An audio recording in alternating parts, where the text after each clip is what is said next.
I've been building technology companies for 12 years. I exited my first one for 8 figures, my second one got over 8 figures in revenue, and now I'm back at it for round 3. In this video, I'm gonna share with you the top 5 non-obvious lessons that I've learned from 12 years in business. When I was running my first company UpLaunch, I literally never looked at the bank account and never looked at the P&L. And in hindsight, it was one of the worst and riskiest possible things I could have done. I wasn't completely hands-off. We had a co-founder who was our CFO. He would keep track of everything, make sure we had enough money to pay people, make sure I didn't spend all the cash. But the end result here was that our financial position never factored into my strategic planning as a CEO. I was just maniacally focused on growing MRR as quickly as possible, and nothing else really mattered. Honestly, it feels crazy for me to even tell you that story because it's so vastly different than how I do things today. Here's my current process for how you should stay dialed in on your money. So the model I use for this is called the financial review ladder. It's got 4 steps. It starts at the foundation and works its way up. The part right here at the bottom is about tracking your cash flow. There's a specific tool that I use for this. Shocker, it's a spreadsheet, and it's called a 13-week rolling cash flow spreadsheet. And it works really, really simply. You just have a column for every single week in your business for, you guessed it, 13 weeks out in the future, right? And you've got 2 main areas, right? You've got your inflows, money coming in that you're earning, usually through revenue, and your outflows, which are all of your expenses. And what you do is for every single week, you just write down your forecast, your guess on how much cash you got coming in and how much cash you're gonna have going out and your net cash position at the end of the week. Now, this is all well and good, but the important part here isn't just in doing the forecasting. That's only half the battle. Once you actually finish the week, I do this every Monday morning with my chief of staff, we'll go through and take a look and write in the actuals and compare the actuals to the forecast so we know what we're missing. Then what we do is we take it, we add 1 more week to the end, so we're always forecasting 13 weeks out into the future. That's what we do. It's a weekly rhythm, and it makes sure that we are on track to understand how much cash is coming into the building and leaving the building at any point in time so we can get ahead of any problems. If you want a template for this, I'll put a link in the show notes. I've got a free template you can steal. Once you get your cash sorted, you've got to move over to the income statement, right? And so we got to do something that a lot of your accountants and bookkeepers are probably going to hate, but I need you as the founder to get involved in structuring your P&L. All right, so your P&L, also known as your income statement, it's derived from something called your chart of accounts. We're going to get a little nerdy here. Chart of accounts, think of it like all the different buckets that are inside your business, right? So bookkeepers are going to want to try to keep this simple and all aggregated. So they might be like, I'll put your revenue and then your cost of goods sold in one other bucket, and then, all the money for sales and marketing in another bucket, and you got 5 or 6 buckets. The problem with this is not in the overall structure. The structure of the P&L has to adhere to generally accepted accounting principles, but it's actually in the detail. Within each of those categories, you've got to add enough detail where you can actually use this thing to make decisions. It shouldn't just be accountant stuff. That was the mistake I was talking about in my first company. This should be a tool that you look at every single month after you close the books in order to figure out what kind of decisions you need to make in the company. So let me give you a couple of examples. All right, now, I'm not an accountant. This is not financial advice, blah, blah, blah. All the disclaimers apply. But here's the idea of how I normally like to do this, right? So for instance, within revenue, I don't just have all of my revenue bucketed together because revenue comes in different types and you care about it differently depending on where it comes from. So for instance, if I had a hypothetical technology company that had a bunch of subscription revenue, my MRR, and then I also did some consulting, which might also be recurring, but it's not tech revenue, and then I also charged one-time fees for onboarding, I want to split all 3 of these different types of revenue up so I can see how much is coming from each one. It's the same thing down here in the cost of goods sold when you're trying to figure out how much money it takes you to fulfill all of these different products and services you're offering, right? So instead of just having it all bunched together, I'm going to break out my cost of goods for the cost for my subscription revenue so that I can figure out a gross margin percentage for that product. Same thing for consulting, same thing for onboarding, but I want to know how much money does it take me to deliver all 3 of those different products so I know if I have to adjust the pricing on one of them or I know if I got to kill one of them. I carry this all the way down through the entire income statement. So you'll want to keep the macro levels the same, the things that your accountant says you should have, like R&D and sales and marketing. That's all fine, but within those categories, add the levels of specificity that you need so you can use this thing on a monthly basis to actually make decisions. The third step is the monthly review. And this is the part where sometimes teams stop, where you might do the work with the spreadsheets and the, accounting files to get the data you want, but you're not actually internalizing it into your team to look at it in a rhythm. So the first thing you want to have is a specific day every month when the books are closed. My rule is usually 5 working days after the month ends is when I want the books closed. And from there, about 2 more working days to prepare the reports, then I can go take a look at them. I want to look at this with your leadership team, and we take out the monthly review and we walk through it looking for 2 things. Number 1 is our overall performance in the business, and the second is something called budget versus actuals, meaning if you had a goal, if you had a forecast, a number you were trying to hit, did you come close to it? Did you exceed it? Did you undershoot it? And you want to have real discussions about those variances. Once you've done that monthly review, if you think you're done, you still got one little secret weapon that I want you to take out. I'm going to give you my 4 favorite hard questions to ask of your team. And my favorite time to do this is right after a financial review, so all of the information is front loaded into everyone's brains. So question number 1 is a cost control question. When is the last time that you went all the way through your income statement, line by line, particularly in the expenses area, and audited every single thing you're spending money on in the business? There's something you can do periodically here called zero-based budgeting, where instead of assuming that everything needs to get carried on and you negotiate your way down, just assume that everything's canceled, and then you negotiate your way back up and have everyone justify the things that they need to keep. It's a great way to eliminate waste in the business. The second one is one of the most powerful questions in business. How can you take your biggest expenses and turn them into revenue drivers so they liquidate the cost? Right? There's a lot of ways we see this happen in marketing, where we'll do things like front-end offers to liquidate ad spend, but I've also seen it done, for instance, like companies that run events. They might do events for free for their customers, but when you already have the event set up, maybe you can sell tickets, right? Maybe you can sell VIP lunches, maybe you can sell products, maybe you could run a conference teaching companies how to run events. There's a lot of ways to do it, but when you have these big expenses that you need to do in order to fulfill your product promises, there are often hidden opportunities to turn those into revenue drivers at the same time. Question number 3. Is your pricing actually enabling you to build leverage into the business? This is a different way to assess your gross margin, right? So your gross margin, as a review, is the money that's left over after you've delivered the product or service, right? After you've paid for all the stuff that goes into it. You gotta have money left over for sales and marketing and salaries and all the rest of the cool stuff you wanna do in the company. And if your gross margin's too low, there's only 2 ways to fix it, right? You can deliver the product for less money, or you can raise the price. So if you've already gone through the exercise of being as efficient as you can on delivery, you might need to go look at the price and just ask yourself honestly, am I charging enough money in the market to allow myself to reinvest into serving my customers and building the business, or do I need to look at potentially adjusting the price? It's a powerful question, and we should be looking at it at least quarterly. And this last one is my favorite question of all. If somebody bought your business tomorrow, what is the first thing you think they would change? The problem is that us as founders, right, we get sometimes emotionally tied up in the stress around the decisions that we know we need to make, but we might be a little scared to do it. We just assume that someone buys our business, they're going to be unemotional and unbothered about making these choices. We answer this question, it'll help us shine a light on that decision that we know we need to make, but we just might be dragging our feet because it's scary, and it might give you the perspective you need to finally make it. So look, at the end of the day, here's a scoop. People who say that it's all about the money, they're both right and wrong. Making money is a crappy reason to start a business, but it's something that needs to be true in order to maintain a business and grow a business over time. If you're not watching the money, you're going to have no idea how to do that, and your likelihood of crashing the whole thing into a wall is much, much higher. So keep tabs on your money, build good habits, and you'll be a lot less likely to burn your company to the ground. Lesson 2. Your co-founder can be your biggest advantage or the reason your company dies. So I had a ridiculously unfair advantage in my first company, and that advantage had a name. His name was Jake. He was my co-founder, and we had worked for years in the fire department before we started a business together. And the advantage that gave us is that we'd already for almost a decade been dealing with legit life-threatening situations, and it made most of our business problems feel really small in comparison.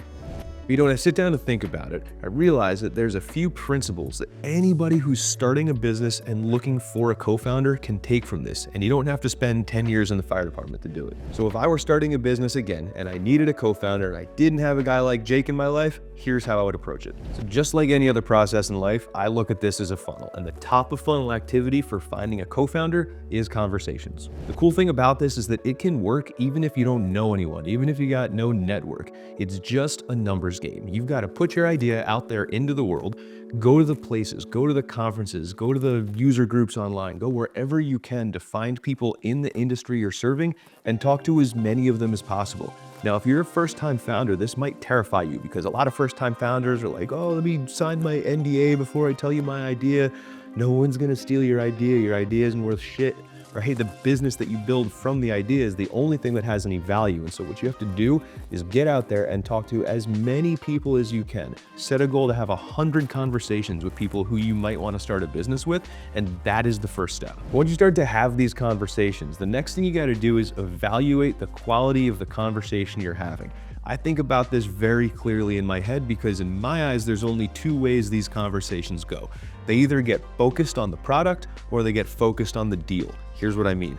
If you talk to someone who might be a potential co-founder for you, and the first conversation goes right into like equity splits, investing schedules, like figuring out how you're gonna make all the money and doing all this stuff, to me, that's a red flag because in order to successfully co-found a company, you have got to love the problem you're solving above everything else. So if that's where the conversation goes directly to like a what's in it for me type scenario, that's a red flag. Personally, I'm out. I'm looking for people who I can talk to about the problem, about the product, about the vision, and to see them get excited about the thing that I want to build. If that's the direction the conversation goes, I am all about continuing it, and that's where I get into step 3. So this next part is going to sound crazy. Step 3 is not to start working on your company together yet. Step 3 is to do a project together. It doesn't even have to be related to the company. Right? But there's this whole principle. I think it came from Seth Godin, who said, I can't work with you till I work with you. And what this means is that you guys have to do some work together to see how you react, right? See how you react when things get difficult, see how they react when you don't agree, see how people react when money starts to show up. And honestly, one of the best things you can do to test all facets of business is plan and execute an event together, right? Think about events. You go into a city, you've got to like negotiate with vendors, sell tickets, there's your marketing and sales, you got to deliver the event. So there's the operations. Like if you take a product-oriented co-founder and a sales and marketing-oriented co-founder and team those two people up, they should be able to run and execute a simple event like a dinner or a one-day conference or something like that. It's a beautiful test project to see how you work with somebody, and even if the whole thing sucks, it's not going to burn your business down. So I love to do some test work with people to see how everything goes and see how the conflict resolution process works before we go start signing paper and divvying up equity in a business. Which brings us to the last step in this whole process. And this is one that Jake and I did really well when we started building the company, and it's going to feel super strange for you. You got to break up first. And here's what I mean, right? When you're sitting down and making this deal, you're gonna be so optimistic, right? We're gonna say, oh, we're gonna make $100 million and all our dreams are gonna come true. And look, that's a really fun place to play. But you need to put just as much effort into discussing how you guys walk away, right? What are all the reasons the business could fail? What if, you decide you don't want to do this anymore in 2 more years and I do, or vice versa? How do you reconcile that? You got to put together some strategies up front for how you guys break up with each other. And the cool thing about that is, like, if it goes well, you've got a playbook for how you unroll things. And if it goes really badly and it's so emotionally charged that you can't get through the conversation, imagine how much more painful it would have been when there was 10 million bucks on the line. You just avoided a whole issue simply by having a conversation about hypotheticals. So I don't ever get into an agreement with somebody without figuring out how we'd get out of it first. So look, why do I think this is worth going through all this trouble? Because bringing on a co-founder into a company is a very permanent, very important decision, one of the most important ones you can make. And whatever effort you spend upfront to make sure you don't mess it up is going to pay off 100x down the road when the business starts to take off and you build something beautiful together. Lesson 3. Charge a price that makes you uncomfortable. When I first got into business, I charged the lowest amount of money for everything that I possibly could without being completely negligent.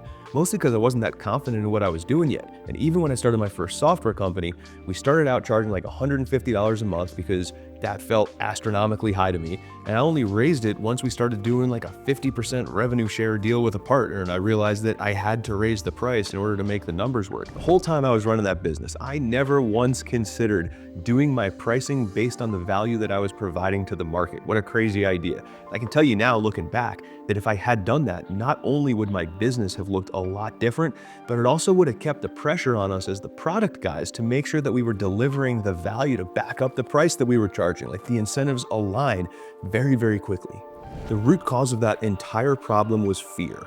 It was bad money psychology. And so I want to take a second and walk you through the framework that I use today to unemotionally decide what price I need to charge for any product or any service that I sell ever. The way I think through pricing today is through a model called the pricing triangle. Also, if you got my book, Software is a Science, this is chapter 9. I go super in-depth in there, way deeper than I can go in this video, but I'll give you the high points right now. All right, the foundation of pricing anything on earth, especially software products though, is what we call a value metric. The essence of a value metric boils down to one principle. You've got to know and be able to measure the thing that your customer is getting that provides value to them. And there's a key equation that you should strive to hit here, is that the value that you provide should be worth roughly 10 times what you charge for. And especially if you're selling B2B, like if you're selling into other businesses, you absolutely should be able to put a financial number in currency, right? Like what the outcome that you generate is worth to that business. The second leg of the triangle is what I call depth of usage drivers. These are things like if you're running a CRM software, for instance, it might be like contacts who are in your database or number of emails sent. If you're running a marketing agency, it might be like ad spend or the creative assets produced, but they're numbers that will go up in parallel with your customer getting more value. Because here's the thing, right? Like if you picture Slack, like the chat, messaging app, if they charged you by the message, you would just send less messages, right? So sometimes it can work against you to charge directly based on the value metric, and instead you need to find these parallels called depth of usage drivers, which are things that will increase when the value is also increasing, and you use those to justify bringing the price up over time. The third leg of the triangle is something called feature fencing, and it feels simple, but it's really freaking hard to do well. Right? The concept here is that you've got different customer personas that are going to map to the different price points that you have in your business. And you might build some features that are only useful to customers at certain price points. So what you want to do is make sure that all of that stuff lines up, because on the flip side, if you put too much value into your lower price plans, you're giving people features that they're not using, and they're going to feel like they're not getting the return on the money they're spending. And if you don't put enough value into your higher price plans, but charge for everything individually, they're going to feel like you're nickel and diming them and being cheap. So there's a balance to be struck here. And when you do it right, you're going to get a certain percentage of people on your lower plans going to your mid-range plans, a certain percentage of your mid-range going to your high price plans, and a certain percentage of people on those higher price plans who are calling you up being like, look, dude, what else you got for me? Because I need more than what you're offering. And when you have people moving across all your plans, that's a great place to be. Now, if I look at Matt in 2017 in my first software company, all of this would have made me insanely uncomfortable because I was just so nervous to charge anything other than the minimum amount, like I told you in the beginning. But if you put a framework to it and you remember that 1-to-10 ratio of what you charge versus the value you provide, you can justify it in your head, overcome the money beliefs that are stopping you from charging what you're worth in the first place, and build a business that actually puts leverage into your life. Lesson 4, the most important funnel in business is your hiring funnel. Now, I'll share a quick story with you about this. When I first came into SaaS Academy as the COO a few years ago, one of the biggest challenges we had was getting our revenue data clean. Once you cross 5 million in revenue, but definitely once you cross 10, having clean data is the key to scaling the business properly. But Johnny Page, who's the CEO over there, and me, man, we tried so many different things to solve this problem. We knew HubSpot pretty well. We tried to do it ourselves. We taught people what we thought needed to happen and had them do it, and they were doing other jobs in like marketing or sales. We hired agencies to come in and do it. We tried everything except the one thing that we knew we needed to do, which is hire someone who had solved this problem at scale a couple of times before and who could come in and turn the key and just get it done. And the reason that we did all this other stuff first was, at the end of the day, we weren't 100% sure if we could find and hire the right person for the job. Now, all this was a limiting belief, because Johnny and I went out and did exactly that. We hired the person who'd solved this problem at companies twice as big as ours, 2 times before. We were his third trip around. He showed up, popped the hood, and in 90 days, he'd fixed most of the problems that Johnny and I spent 2 years trying to solve on our own. So in the next couple of minutes, I'm going to give you the high points of how we did that. But if you also want to see a full video on the entire hiring process, you can check it out right over here. Number 1 is your top of funnel. Look, we run Facebook ads and do all this stuff trying to find customers, but everyone hesitates to run ads and put cash behind hiring people. What's going to have a bigger impact on your business? Like one customer that you find from a Facebook ad, or somebody that you hire who might talk to 100% of your customers? What I'm saying is this: don't be cheap. Put a little bit of money at the top of the funnel to promote your job posts on like LinkedIn and Indeed and wherever else you're posting, because at the end of the day, your job is to get as many quality applicants into the top of the funnel so you get to say no to people instead of sitting there begging for the scraps. So I know what's happening right now. If you're the person who's actually filtering all these applicants, you're probably terrified about what I just said, right? You're gonna be like, oh, I got 20,000 people I gotta sort through. How am I gonna do this? The answer is right here in step 2, a video filter. I've run this play for years across every company I've ever run, and it is a wonderful way to figure out who can overcome their nerves, who can follow directions, and who actually wants the job. It's super simple. Right there in the job posting, just say straight up, you must record a 1-minute video in order to continue in the process, explain why you're the right person for the role, and what's your favorite nonfiction book. It tells you so much about the applicant, but the biggest thing it tells you is, are they willing to go through your process in order to get the job? It's very, very simple. 21% is the average. That's my average completion rate across multiple years of doing this. So if you're worried about having too many applicants, you put this filter up in front of them and all of a sudden it becomes manageable again. Next thing I like doing here is a personality assessment. I actually do a personality assessment and a cognitive assessment. And it's funny because I never wanted to believe that these things were true. I took one myself, and I'll tell you what, it's scary accurate. So the way that I like to do this is you actually go through the assessment, you put together a profile of like the personality traits and cognitive traits that would make a 10 out of 10 candidate, and then you can get a numerical score on how well the candidate maps to the role. The reality is this, like, it takes a long time to try to interview someone at the proper depth to figure this out manually. So if you can use technology tools like this to at least get you part of the way there and figure out how their natural predispositions and cognitive abilities map to the role, you're gonna let yourself move a lot faster in the interview process. Number 4 is the interview itself. And the best advice I can give you is this: don't wing it. Don't just show up for a Zoom call and like shoot the breeze for a half an hour. Now, it shouldn't feel like strict and stressful, like it should feel like a conversation, but behind the scenes, you should be asking the same questions every single time, evaluating for the same exact core competencies, the same exact experience, the same exact points of view across every single candidate that you interview for a particular position. You want to run a standardized process so you can actually compare the candidates to each other in a way that's like fair and objective, not just based on who you got along with the best. From here, I grab my 3 finalists and I have them all do a fully paid test project. I cap the amount of time. I tell everyone that they can't spend more than 10 hours on it. I give it an hourly rate. I insist on paying them because I want to see like what is the throughput that that candidate can provide in exchange for 10 hours of work. I'll tell you this, guys, like if you're gonna skip a step in this process, that's your choice, but don't skip this one, because I have learned more about candidates from the paid test project than I have from probably every other one of these steps combined. There's been so many candidates that interview incredibly well and the work doesn't match up. And in other cases, which is even more interesting to me, candidates that may not interview that well and their work is freaking incredible. So you don't want to skip this step. Have your top 3 finalists go through a paid test project, which brings us to step 6, the offer.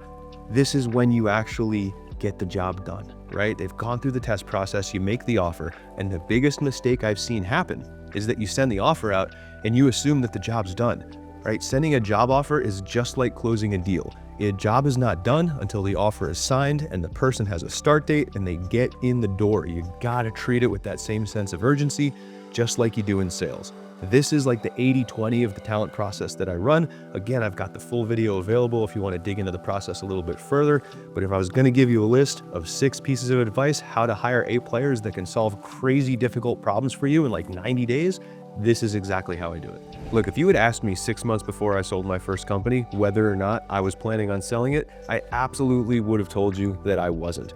But the reality is this, like sometimes the right offer comes along at the right time, at the right number, and you start considering things that you didn't think you would have considered. And that's what I ended up in. I had to run basically a hurry up offense to get ready to sell the business. And what I realized after it was all said and done is that if I had run a business that was prepared to sell, not only would I have had a better business, but going through the act of actually selling it would have been a hell of a lot less stressful. I'm going to run through the 4 key areas that you need to master in order to run a business that is always ready to sell. The first one are your KPIs. You've got to know everything that leads up to you earning the revenue that you earn. And you've got to know it like the back of your hand, because I'll tell you this, when someone comes in and they're looking at buying your business, they're going to do so much due diligence that you're not going to know what hit you. And they're going to be looking at things like churn by cohort and different types of customers and doing customer interviews. And be looking at every inch of your business, trying to make sure that they're making a good investment. The conversations that come on the back of that due diligence